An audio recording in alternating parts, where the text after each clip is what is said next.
My views on Jay Powell are well known at this point. He has had two jobs.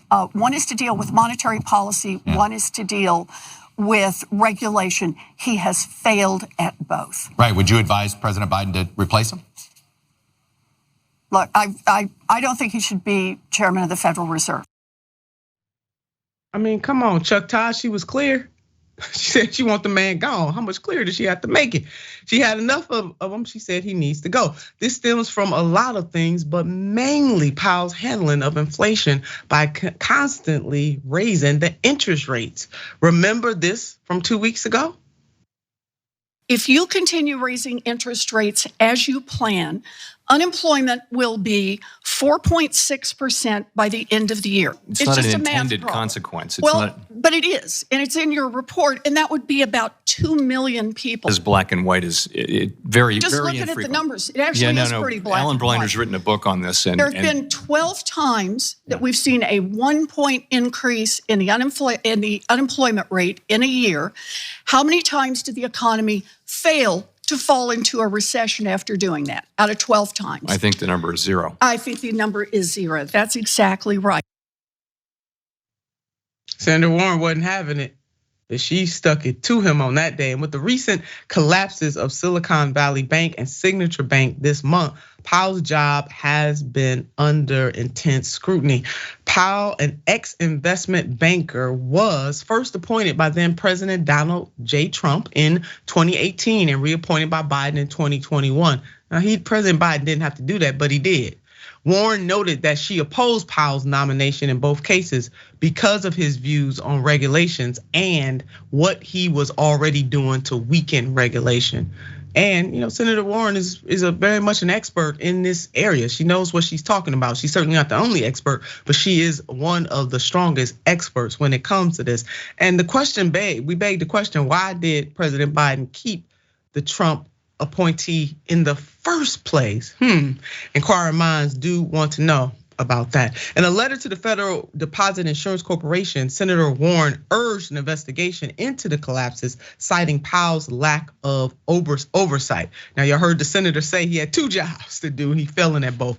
The bank's executives who took unnecessary risk or failed to hedge against entirely foreseeable threats must be held accountable for these failures. But this mismanagement was allowed to occur because of a series of failures by lawmakers and regulators. You better go ahead and say, in other words, look at the men and the women and the people in the mirror on why in the world this happened in the first place. As officials sought to develop a plan responding to SVB's failure, Chair Powell muzzled regulators from any public mention of regulatory failures that occurred under his watch. Again, Senator Warren ain't playing with these fools at all, and I applaud her on it. I'm glad she's going ham on them. In 2018, several Democrats joined Republicans in approving Senator Mike Caprow's Economic Growth, Regulatory Relief, and Consumer Protection Act, which weakened the Dodd-Frank Wall Street Reform and Consumer Protection Act passed in the wake of 2008 financial crisis. Caprow's regulatory measure signed into law by Trump loosened federal oversight of banks with between 50 billion and 250 billion assets, a category that includes SVB and Signature. And check out this headline, which confirms what Senator Warren mentioned in her letter. Fed Chair Jerome Powell reportedly blocked a statement on regulatory flaws that led to SVB's collapse. Well, you know what, Adrienne? Again, Republicans and Democrats consorting together, because we tell the truth here on this network. We don't let nobody off the hook, be they Republican or Democrat.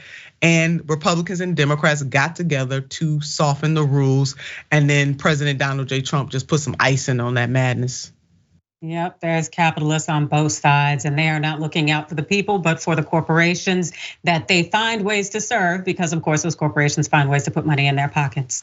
I do very much, just like you said, appreciate that Senator Warren is out here doing the work, putting in the work and holding people accountable, because she saw Jerome Powell for who he was. She objected to it. And so we need more people who will speak out and object to it, because clearly President Biden is not among them. But I think we've seen, based on his track record, that he really enjoys towing that line of, walking down that aisle, even though it does not benefit we the people. And so, it's just like Warren is in a class of her own oftentimes, and that's unfortunate, and it should not be the case. But when we finally stop putting those dollar bills above the people, then maybe we'll be in a better position to actually have a country that functions without having some kind of economic crash every other damn day. That's it, Adrienne. That's what it is all about. We are the owner donors control these politicians, and I like how you're not letting the president off the hook either, because he definitely he dances on this side too often. I mean, this is his side that he's on, and I know people don't want to admit it, but this is the truth.